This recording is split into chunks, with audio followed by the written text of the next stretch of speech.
mga lambing, nandito ako sa aking kusina. Naglaga ako ng karne. Ito guys, oh. Ayan, malambot na yan. Ngayon ay kunin ko muna yung karne at isala ko yung sabaw. So ito guys, kukunin ko muna yung aking karne. Ayan, oh.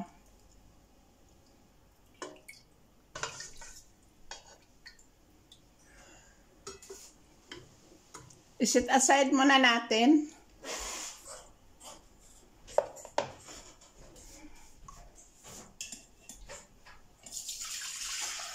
Ayan guys, nasala na natin. Maglagay muna tayo ng kaunting oil. Kaunti lang para lang sa ating garlic and onion. So guys, unahin muna natin yung ating garlic. Yung garlic bago yung onion. Sunod na natin yung ating carrots.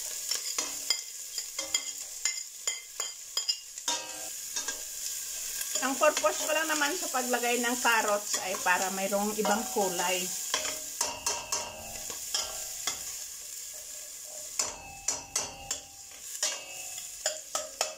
Ngayon ilagay na natin yung ating sabaw. Ito ay yung sabaw kanina ng ating karne.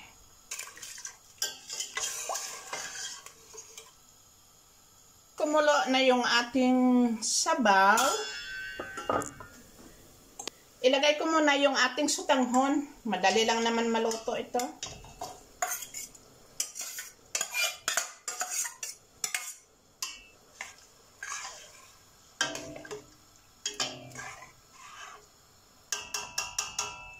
At ilagay na rin natin yung ating karne. Hiniwa ko na siya kasi malalaki. Ayan.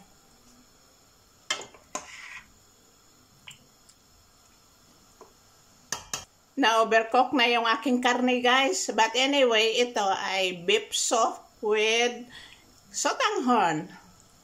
Pakuluin muna natin guys. Huwag na natin lagyan ng takip. So, ito na guys, kumukulo na. Ready na nga ito eh. Ganda ng kulay niya guys.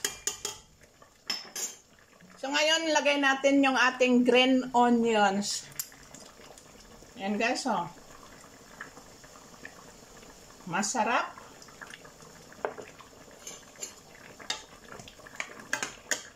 Ngayon, tikman natin kung okay ang kanyang timpla.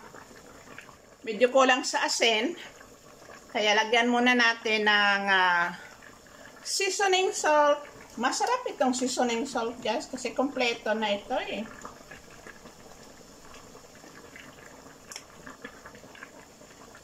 Busin ko na lang yung aking green onions. Sayang.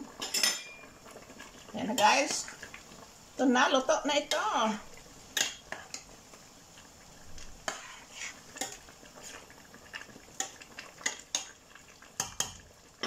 Hindi na ako nagdagdag ng ibang spices dito kasi nung nilaga ko yung aking karne ay kompleto na yon.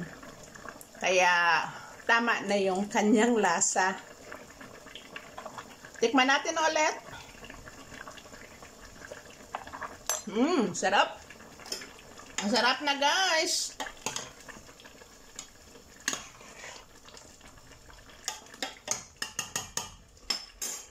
Ito na guys yung aking beef soft with sotanghon. Okay na. Ang hihintayin ko na lang ay yung taga-kain. Wala pa sila kasi requested nila ito.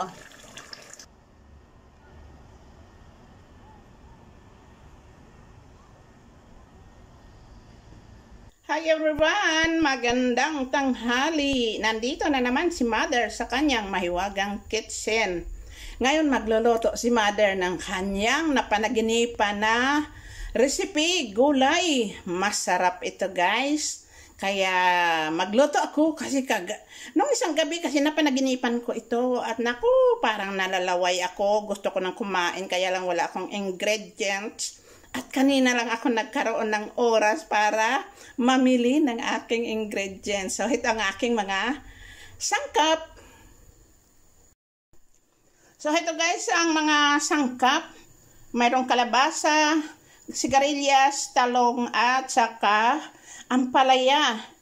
At ito naman ang kanyang sahog. Ito guys ay puso ng manok. At may konti tayong hipon. Of course, onion, tomatoes, and garlic. At ito ang pinaka-highlight. Yung bagoong na isda, ginamos. So, sige, samahan niyo ako, magluto na tayo. Konting oil para igisa sa ating mga sangkap. Unahin muna natin yung garlic.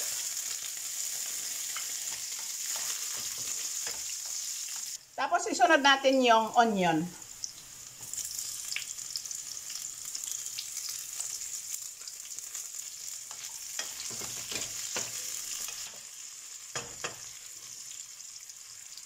Then tomatoes. And then puso ng manok.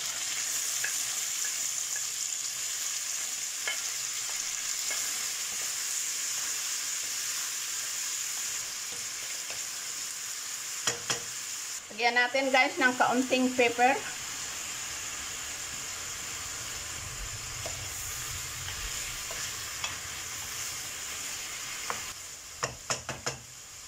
Ngayon ilagay na natin yung ating mga gulay.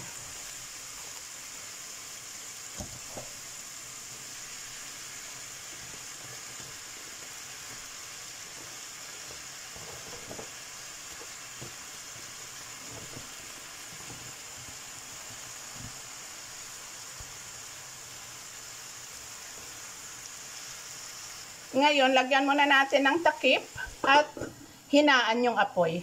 Ito na guys, tingnan natin. Ayan. Ang ganda.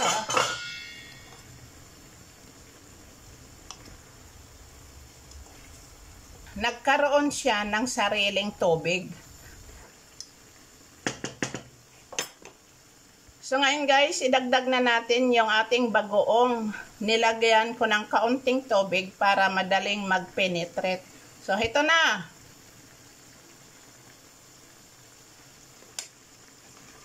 Then haluin natin.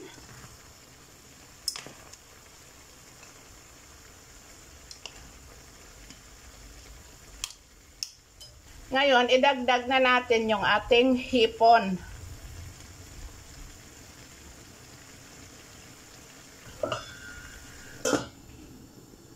Ulit natin guys. Wow. Haluin muna natin. Para yung ating bagoong ay nakahalo na sa ating gulay. Naku, mapa-unli rice na naman tayo nito. Totoo na guys, yung ating gulay. Medyo lata na nga yung kalabasa. Ang lahat ay lata na. Tikman muna natin yung kanyang lasa. Nako guys, hindi na ako magdagdag ng asin. Kasi yung nilagay kong bagoong ay more than enough na ang kanyang alat or lasa. So yummy yummy na. So ito na guys, ready to eat. Thank you for watching. See you again.